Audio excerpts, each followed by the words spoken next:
নমস্কার।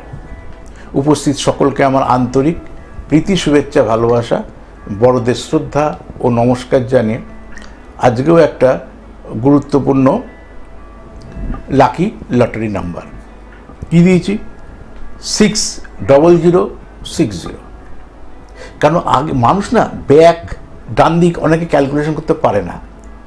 সব মানুষ তো লটারির এক্সপার্ট নয়। যারা নিয়মিত দীর্ঘদিন ধরে ট্রিট করছে তারা জানে ব্যাক কোনটা, মিডিল কোনটা, রাইটে কী নিতে হয়, ভৃগুদা কীভাবে বলায়, কীভাবে সাজায় প্রোগ্রামগুলোকে, যে ব্যাকে কিনলে ডান দিকে কী নেবো, মিডলে কী নেবো, যোগফল কী নেবো, এগুলা অনেক মানুষ দিয়ে দিয়েছে। অনেকের নাম্বারগুলো যোগও করতে পারে না, এরকম বহু মানুষ তো আছে যোগও করতে পারে না। তাই তখন নাম্বারটাকে তৈরি করে দিতে হয়। ওই কারণে এই নাম্বারটাকে তৈরি করে দিলাম। তাহলে আগে দেখে নিন এই নাম্বারের মধ্যে কী আছে, আর এই নাম্বারটা কাদের জন্য উপযুক্ত।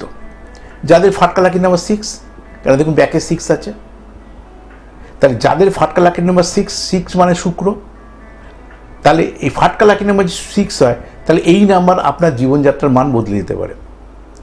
এইবার কি করলাম, 600060, তাহলে আমাকে মাথায় সংখ্যা কটা, 5টা। যোগ করবো কটাকে, 6 কারণ 0 যোগ করলে তো 6 সঙ্গে 0 যোগ করলে তো 6ই আসবে। 6 6 12, 12 মানে 1 + 2 = 3, বৃহস্পতি। তাহলে আমাকে দেখতে হবে এই নাম্বারের মধ্যে বৃহস্পতির প্রভাব রয়েছে, যোগফল। তাহলে আমার দশাটা কি চলছে, শুক্রের দশা তো। আমার অন্তর্দশা কি চলছে, রবির তো। কেন কি বলেছি, ব্যাকটা সবসময় দশা কাউন্ট করবেন, মিডিলটা হচ্ছে অন্তর্দশা কাউন্ট করবেন, আর ডান দিকটা হচ্ছে প্রত্যন্তদশা কাউন্ট করবেন। এইখানে কি করতে হবে, যোগফলটাকে আপনাকে শুক্র দশায় নিয়ে আসতে হবে। দশা, অন্তর্দশা, প্রত্যন্তদশা, শুক্র। কারণ দশা, অন্তর্দশা, প্রত্যন্তদশা বুঝেই গেছে এতদিনে, আশা করি অনেক বলেছি, আবারও বলি। এই ক্ষেত্রে কী করবেন, শুক্রের তাহলে দশা, কারণ রবির অন্তর্দশা চলছে, ডান দিকে 0, রবির প্রত্যন্তদশা চলছে। এরকম বহু মানুষ আছে।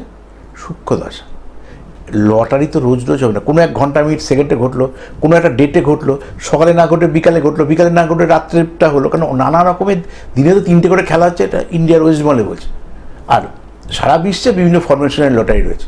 অতএব আপনি যে দেশ থেকে অনুষ্ঠান দেখছেন তখন আপনি আলোচনা করবেন, তখন আপনারটা নিয়ে আলোচনা করবো। এটা সার্বিক বোঝানোর জন্য বলছি আমি।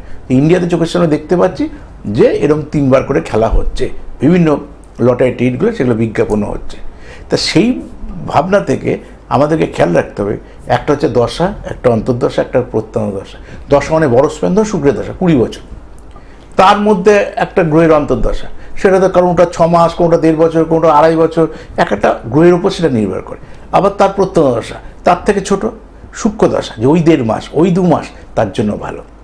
তাহলে আমার শুক্রের দশা, রবির অন্তর্দশা, রবির প্রত্যদশা, বৃহস্পতির সূক্ষ্ম দশা যদি আপনার চলে, কারণ 25 সালে অনেকেরই যাবে, তাহলে এই ফাটকা লাকি নাম্বার আপনার জন্য উপযুক্ত, 600060।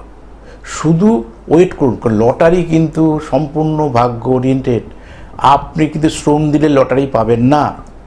শ্রম দিয়ে আপনি পরীক্ষায় ভালো রেজাল্ট করতে পারেন, শ্রম দিয়ে আপনি মাঠের ফসল ফলাতে পারেন, সেগুলো ভাগ্যের অধীনে থাকলে হবে না। কিন্তু লটারিটা সম্পূর্ণ ভাগ্য ওরিয়েন্টেড। আপনার ভাগ্যে আছে কিনা এটা জেনে, ফাটকা লাকি নাম্বার জেনে তবে প্ল্যানিং করে এগোন। প্রত্যেক দিনের মতন বলবো, করে জোরে নিবেদন করব, যদি আপনার ছকে কালসর্পযোগ থাকে, ছকে কোনো অন্য নেগেটিভ যোগ থাকে, ছকে দারিদ্র যোগ থাকে, তাহলে ভুল করেও লটারির টিকিট কাটার দিকে যাওয়া উচিত না। করবেন না বলার রাইট নেই আমার, আপনার উচিত না। এতে আপনারই অর্থ নষ্ট হবে, আপনার ডিপ্রেশন আসবে। আপনিই তো কষ্ট করে রোজগার করেছেন, কিন্তু নৈতিক আমার দায়িত্বের মধ্যে পড়ে, যদি এই যোগগুলো থাকে তাহলে সেই ধরনের মানুষের লটারির টিকিট কাটা থেকে বিরত থাকাটা উচিত।